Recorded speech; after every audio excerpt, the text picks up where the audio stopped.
Think of that person who just entered your life, or perhaps someone who has been in it for years. It's someone who always seems to be in the middle of an emotional fire. Someone who has incredible potential, but always ends up sabotaging themselves. And there you are, listening for hours, giving advice that wasn't asked for, looking for solutions to problems that aren't yours, and feeling that if only that person did what you said, their life would be perfect. Does this sound familiar? Do you feel like your relationships aren't an exchange of affection, but a restoration project? Have you realized that you always end up tired, empty, and wondering why nobody takes care of you with that same intensity? Today, we're going to talk about one of the most exhausting psychological traps that exist, the savior syndrome. We are going to discover why you obsess over fixing others, and above all, why that need to save the world is, in reality, a way of avoiding having to save yourself. You are not their psychologist, and today you will understand why trying to be one is stealing your life. The first thing we need to understand is that this impulse is not born out of pure kindness. It sounds harsh, I know, but to heal, we need honesty. We believe we're too good or too empathetic, but behind the savior's mask, there's usually a hidden need for control and a wound of abandonment. If you are always busy fixing someone else's life, you never have time to look at your own wounds. It's the perfect distraction mechanism.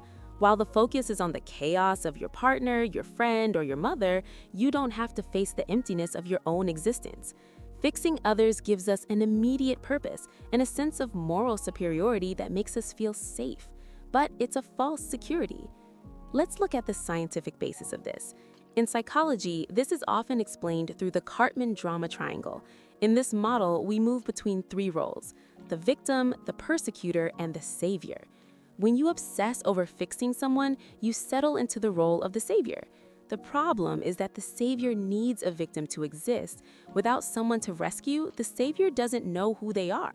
This creates a toxic codependency, where subconsciously you don't want the other person to heal completely, because if they did, they would no longer need you. And if they don't need you, you fear they will abandon you.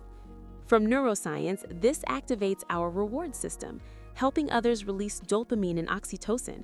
We feel good, we feel useful. However, when that help becomes compulsive, it turns into an emotional addiction. Your brain gets used to the adrenaline spikes generated by someone else's drama. You'll become addicted to solving crises because it's the only way you know how to connect with others. Furthermore, many saviors grew up in environments where their value depended on what they did, not who they were. If as a child you had to take care of your parents, mediate their arguments, or be the perfect child to avoid causing trouble, you learned that love is earned by being useful. You grew up believing that if you're not solving something, you're not valuable. And that is a burden too heavy for any adult. So, how do we stop being everyone's emotional hospital? Here are 3 practical tools to regain your center. The first is the 50-50 rule. In any healthy relationship, the responsibility for change must be shared. If you're putting in 80% of the effort for the other person to improve and they only put in 20, you're breaking the balance. Start observing how much effort you put in and how much the other person does. If you notice that you want their well-being more than they do, it's time to take a step back. You cannot carry someone who doesn't want to walk. The second tool is the validation pause. The next time someone comes to tell you a problem, before jumping in to give advice or find solutions, simply listen. Use phrases like, "I understand this is hard for you," or "How does that make you feel?"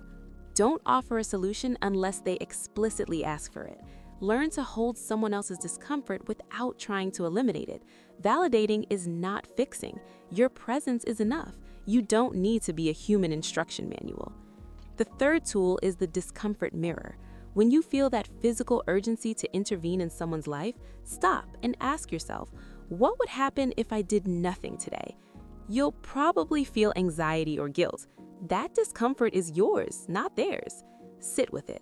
Learning to tolerate others making their own mistakes and suffering their own consequences is the greatest act of love you can perform. You give them back their power and you reclaim yours. It's important to mention that if you are a highly sensitive person, this pattern is much easier to acquire. Your capacity to feel others' pain is so high that fixing it feels like a survival necessity to stop feeling that pain yourself. But remember, feeling someone else's pain doesn't give you the right or responsibility to manage it.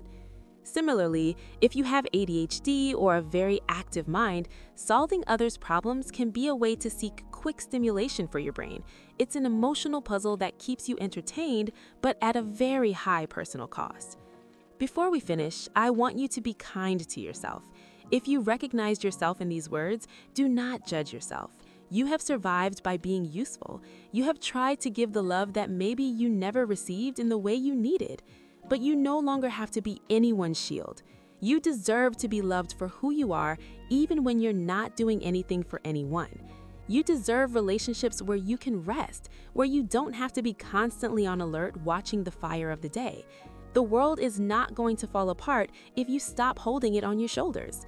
Remember the key points we've seen. Fixing others is often a distraction from our own wounds.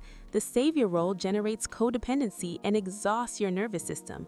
And true help consists of accompanying, not replacing the other person's will. Reframe your mindset.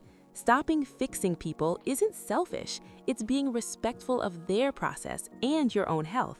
You are not a hospital. You are a human being who also needs to be cared for. If this message has touched you, I invite you today to do something just for yourself.